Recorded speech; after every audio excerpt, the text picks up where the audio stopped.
Do you have a person? Yes, that's what I saw on a whiteboard. That's the message that came through. So if you've been asking or wondering, do you have a person? Is there somebody out there for you? Absolutely. And that's energy we about to tap into right now. Do you have someone laid in the Maybach that feels like they are raining on your parade? That they are creating so much drama that you wouldn't want to even have a person? Sure. Most definitely. But that ain't got nothing to do with you, okay? You got soulmate. You have a person. The person that's for you, okay? Heart to heart conversation.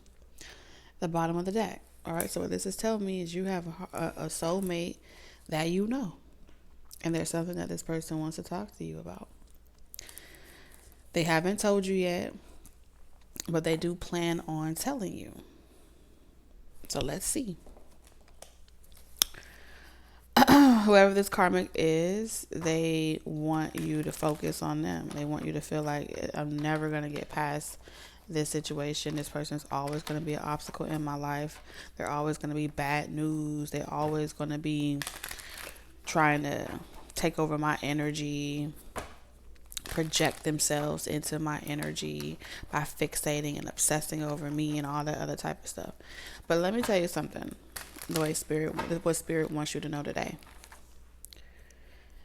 Whoever these energies are that's trying to project themselves into your reality, perpetrate and pass themselves off as the only thing that's ever going to be in your energy, they don't plan for tomorrow. So these are impulsive, childish people, connections, immature, next level. And so they like to feel like when they throw your energy off and they bring drama to you and they get you caught up in arguments and situations, or they get you all bunched up and bent out of shape because you're tired of hearing about it, all bunched up and bent out of shape because you don't want that person, but they keep projecting themselves. That is where your attention goes. And so that's why they keep doing it, because it's going to make you feel hopeless, right? The objective is to make you feel discontent, to make you feel imbalanced, to make you feel like you're just iggy, or, like your energy is off. But when you know that it's not you, and when you know that you are free, you no longer have to rely on logic. This person is expecting you to rely on logic and what you can perceive with your logical brain, what you can see in your two-dimensional 3D reality. You don't have to wait till this person get over you. You don't have to wait until this person to accept that y'all never gonna be together again. You don't have to play by this person's rules. And there is no right or wrong way of living your life, even if this person likes to project this project these thoughts into, to make you scared or make you fear. Like, oh, this person's never gonna let me go. I'm always gonna be forced to deal with them, or they're gonna always try to like bombard my energy readings and all that type of shit. When a karmic continues to invest themselves in your energy, it says more about them than it does you. But more importantly, spirit is making you aware that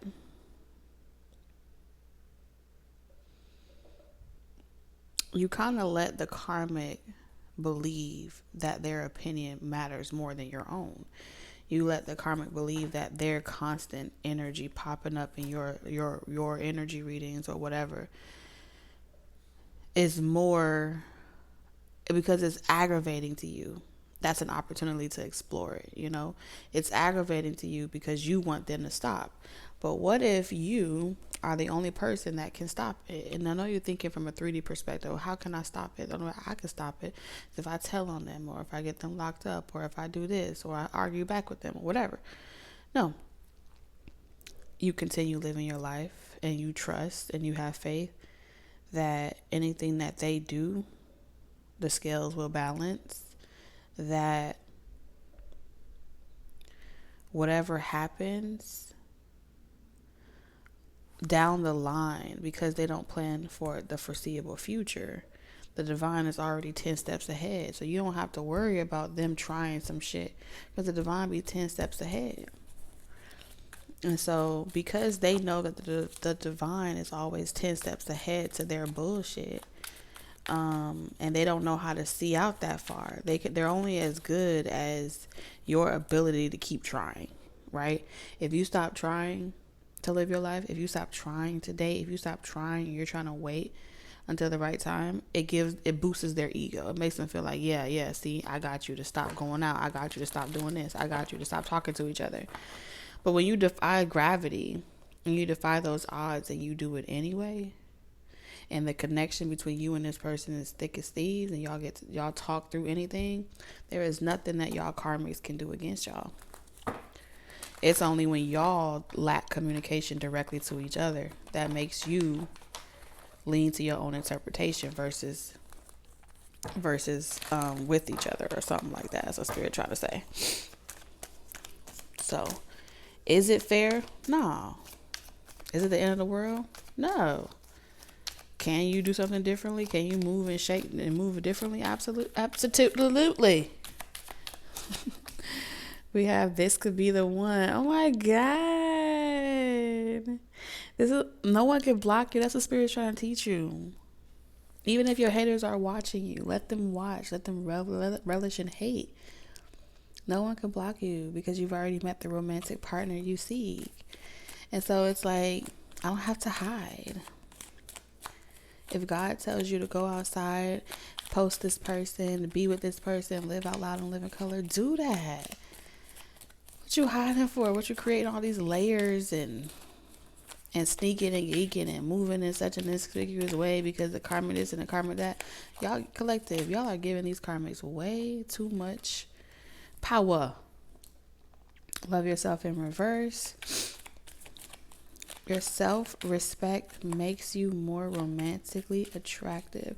See, this is the type of person that you're not gonna have to constantly check and be like, respect me, treat me right, you shouldn't talk to me like that. You're not gonna have to constantly threaten to leave this person or stop talking to this person just because you brought your feelings to them. This is the type of person, honey, where you just say, I feel this, and then this person is going to have an empathic ear. This made me feel this way. This is how I feel. Y'all are both going to be that to each other. And in that space, no man or woman can tear this down. I love this for y'all. Spiritual teacher. And I feel like y'all going to go off and teach other people how to heal from toxic relationships, karmic relationships. Y'all gonna host classes and seminars. Y'all gonna have vlogs. Y'all gonna be like, how did y'all do it? So cute over here. We have trust in reverse. See, these karmics and these enemies, they don't want y'all to believe that y'all could be together, that it could work out. Nah, they don't want that at all. Because they want to spin this narrative that this is all an illusion. This is all a dream that you're having. You're not actually meeting anyone. You're not actually going to have anyone. There's always something about, oh, I don't want no one from the past. This ain't your reading, boo. Okay. Anyone who keeps saying that shit, they probably a karmic. And karmic means you have unresolved past relationships that you despise so much to the point where you feel triggered when you hear it. Okay? Talk to your angels instead of worrying and ask for divine guidance. Religious factors in reverse. One thing that you're going to know about this connection is y'all are not going to be all religious and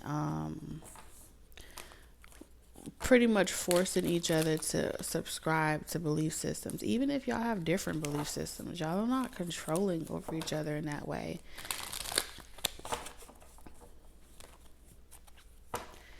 And so you being able to get clear on where you guys stand, collective, and you ask your angels, like, okay,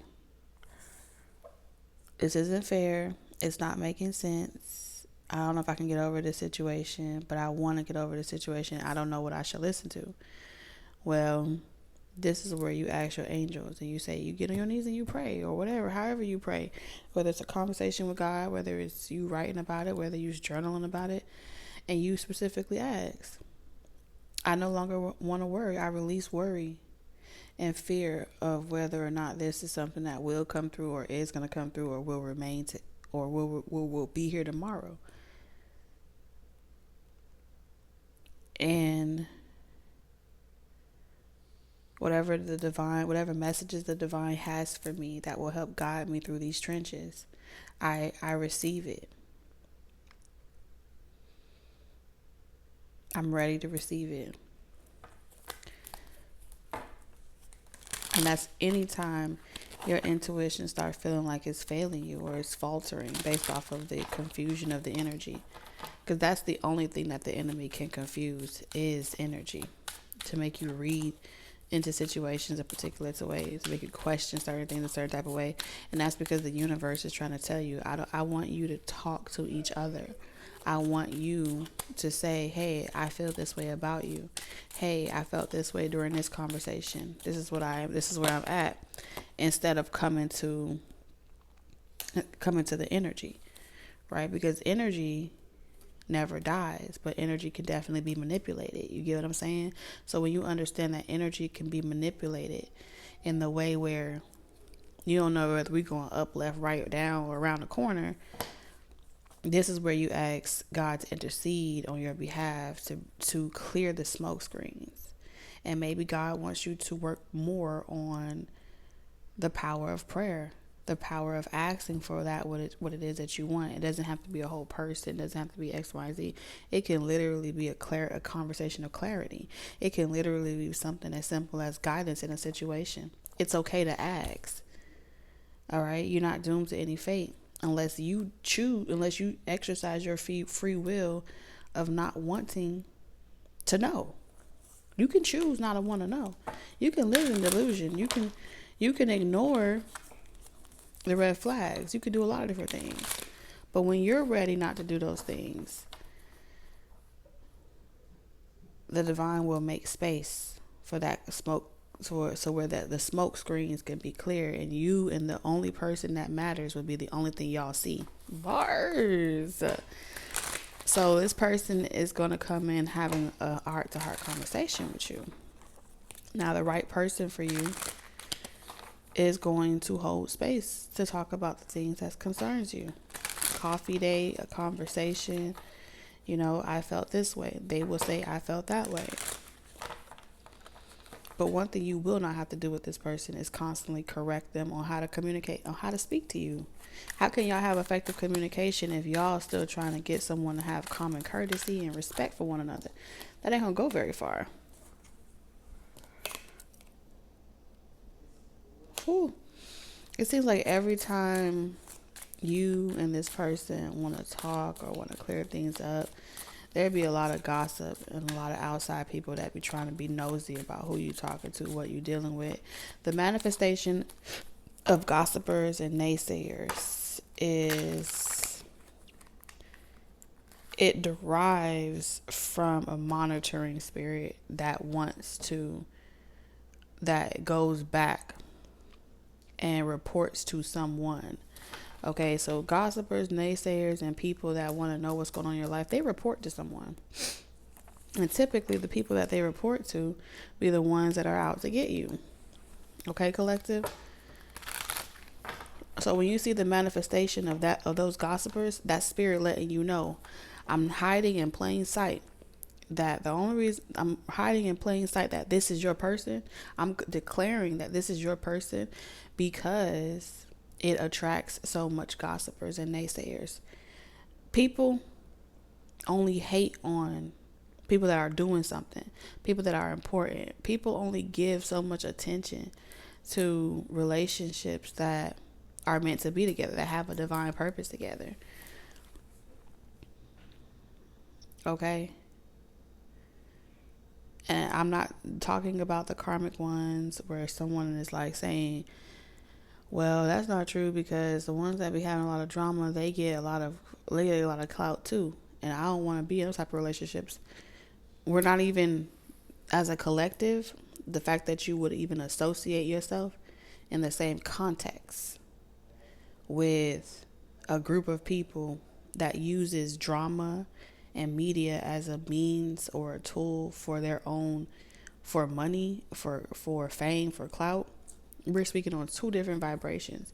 There's a dupe for everything. Every perfume on the shelf got a dupe for it. Every makeup supply manufacturer got a dupe for it. Hell, Walmart got a dupe for every name brand you see. But if you know your name and you know who you are destined to be, there will always be a dupe for you. So, of course. But again, would y'all be in strife when talking about things about your feelings and your emotions and your concerns? Would that person push you away? Would that person be like, oh, here you go again with that shit, I don't want to hear that shit? Would they do that to you? No. So your bad connections would have taught you on some level that, well, this is one thing I know God would not have for me, and that's someone that don't make time for me, for someone that I can't bring my problems to. And just like I can bring my problems to God, why can't I bring my problems to my partner? So simple common sense. But again, when it comes to leaning on more energy than having the balance of talking directly with your partner, that energy can be manipulated. You could take negatives and manipulate it into positive, right? Just the same way as you could take positive and manipulate it into negative. All those things are possible. So if you're imbalanced from the standpoint of you lean more on the energy, then you will be out of context and you will be out of alignment with the physical. The spiritual must have a medium, and the vessel must participate in the experience. It's all a twofold, it's a trifecta. So I don't know why, but I feel like anytime I have to explain the premises of the conversation we're having, it lets me know that there are viewers that have absorbed, consumed, and indulged in a lot of energy readings, but they haven't figured out how to process that energy through their body, how to allow that energy to pass through them versus absorbing it, hoarding it, and then allowing it to wreak havoc in their relationships and their emotional life. And that comes from unresolved issues.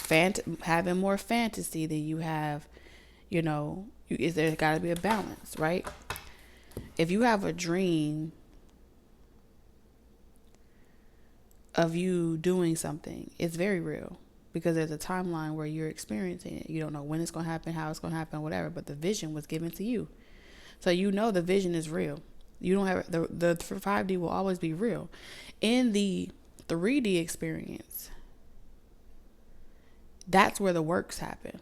By day, I do more of that thing that in that dream that I saw. I like doing it. And this is where the manipulation of matter begins. I enjoy, say you have a dream that you own a coffee shop. By day, you're doing the works. What is the works? I make coffee all day long. I try different espressos. I talk about coffee. I do things about coffee. So you're doing, speaking, and existing about coffee.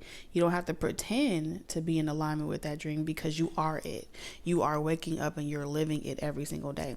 So when you go back to sleep, the more and more the universe says this, and you and this thing is even more a vibrational match than it is outside, So that strengthens the bond between the dream of you owning a coffee shop and you loving doing coffee. It takes love and thought, vision, all those come together. So this is telling me that there are viewers that don't understand energy, that don't understand manifestation. They see it as an external factor, which is why God is even coming through using the context of the word gods to help you, to help deliver a message to you with less limited restriction with my communication to you, because you need to hear God. When someone says God, you relax your shoulders. When someone says God said do something, you receive that message. But when you say spirit, your mind stays stagnant because you're in a space of, I wonder what spirit, you see? So everything is context with you. It's contextual. When things remain so contextual, you get caught up in the rhetoric. And when you get caught up in the rhetoric of things, you eliminate the presence of spirit. That's a you thing. Whoever needed to hear that. The sun is always communicating through us. The divine is always communicating through us. That's collective consciousness. So if you are a part of the collective consciousness that the divine communicates through, that the divine is experiencing itself through, you wouldn't wonder. You wouldn't need a name. You wouldn't have to call on something. You would understand that it's a collective consciousness. It's already you. It's in you. It's around you. It's prana.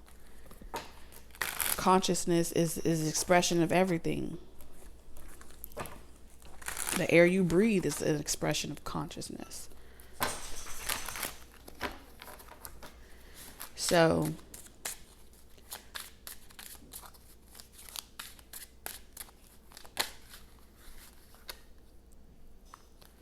there's a need to process loss. When you process loss and you allow yourself to ask questions and you talk to your angels, and your angels gives you the clarity that you need as to why you lost something that you may have wanted, you'll be less tied up, and you'll give less attention to the loss of what you had to be taken from you.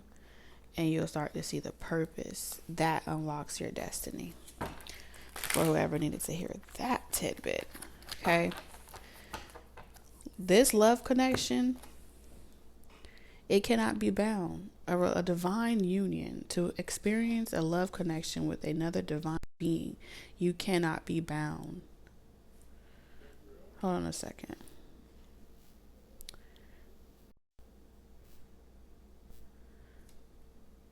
You cannot be bound by religious belief systems. Period. This is the type of connection that would require it.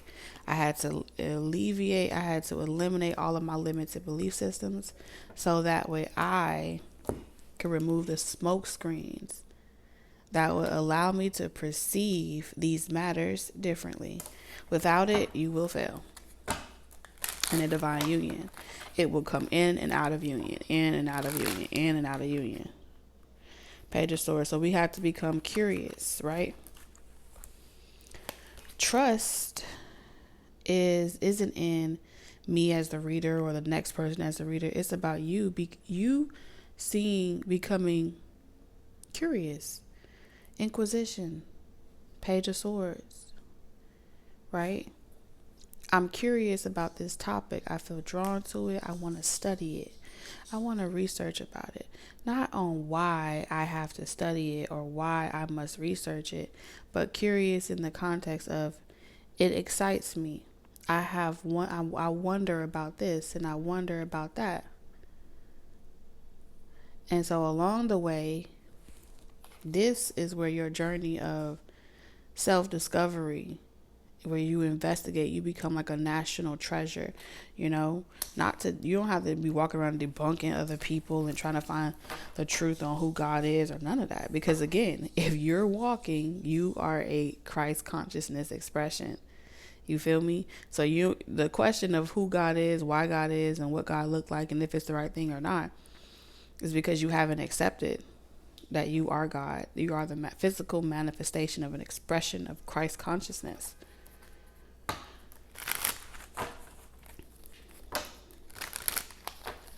But what this is pretty much saying, that when the manifestation of critics come around that become suspicious about whether or not they can trust a reader or what they're hearing in a reading or anything like that, it comes from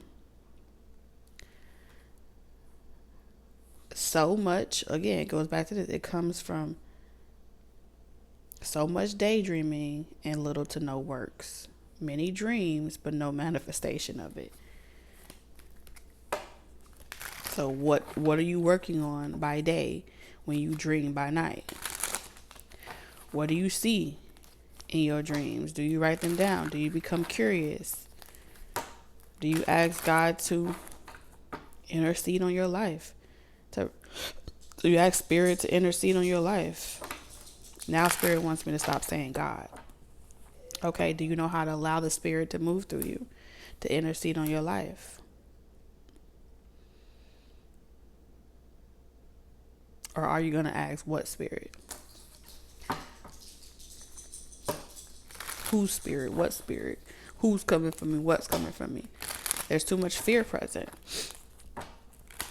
Fear in the worst case scenarios. Fear in betrayal. Fearing this and fearing that. That's where your attention goes. So that's where manifestation goes. But that ain't got nothing to do with the divine union that is still present here. So this is an invitation to ask questions. Not about if Jimmy is going to come back to Paula, but to ask questions about, talk to God. Ask questions about whatever you're worrying about. And why? Yes, this is a question, but is it a productive question? Why does the sun rise every day and set every night? Is that a productive question? It sounds counterproductive because there are many speculations on it and no one has the right answer. And that's where faith comes in. That's where belief comes in. That's where knowing comes in. That's where God is present. God is in the stuff that you can explain. And that's all that ever matters. So when you're fearing a change that you need to make within yourself, ask the divine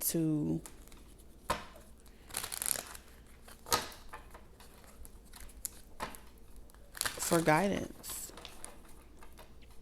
on why you fear the change. If you want to ask why I feel this change, what happened to me that makes me fear this change?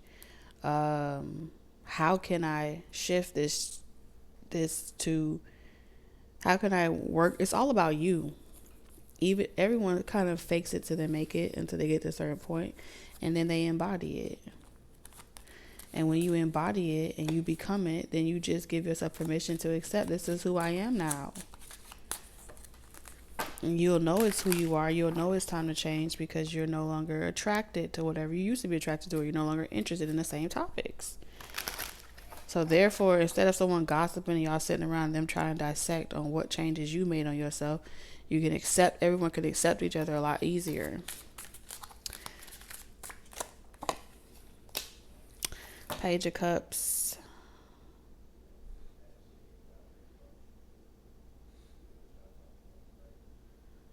Page of Cups. Justice here. Yeah, that's what I'm seeing here.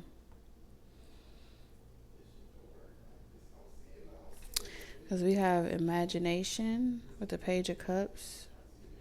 Religious factors.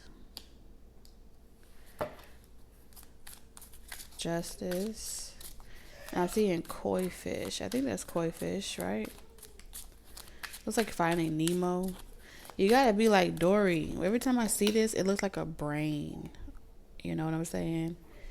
With like all the neurons, electrons, and stuff like that. You gotta be like a koi fish. Yes.